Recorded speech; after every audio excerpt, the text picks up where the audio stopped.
consuming too much knowledgeable stuff is actually harming your brain. Like, knowledge is now available everywhere, whether for free or for a fee. There are too many podcasts available on Spotify and YouTube. There are too many items to read. There are too many books to read online. There are too many movies and television shows to watch. You consume an excessive amount of information when eating lunch or dinner and scrolling, watching shorts or TikTok even while using the restroom.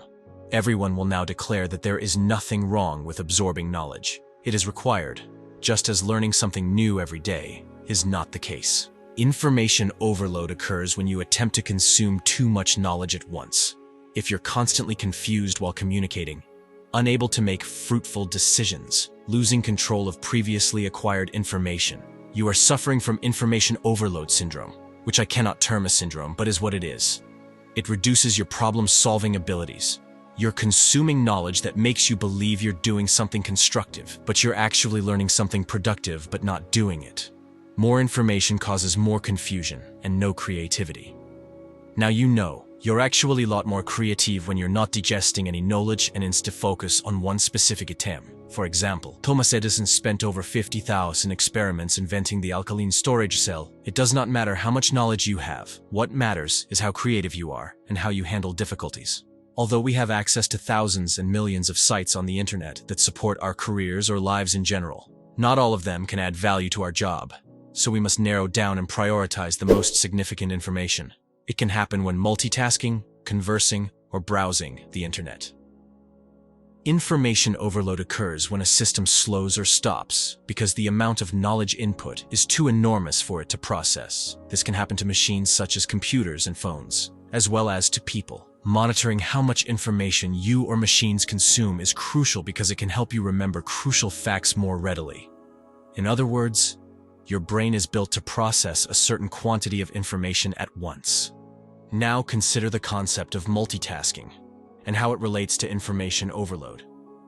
We tend to feel that by doing multiple tasks at once, we can better manage the information that is rushing at us and accomplish more. Furthermore, multitasking, or interrupting one work to complete another, can be enjoyable at times.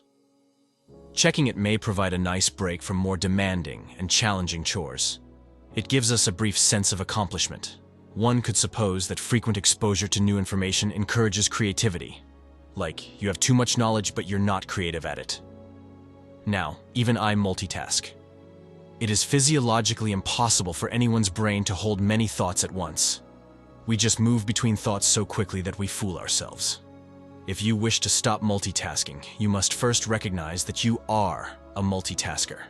If this sounds like a 12-step program, you are not far off. According to the studies I've reviewed, we can grow addicted to the constant rush of activity that multitasking provides. A group of like-minded people can help you break the habit. Our brain requires significant time to process information.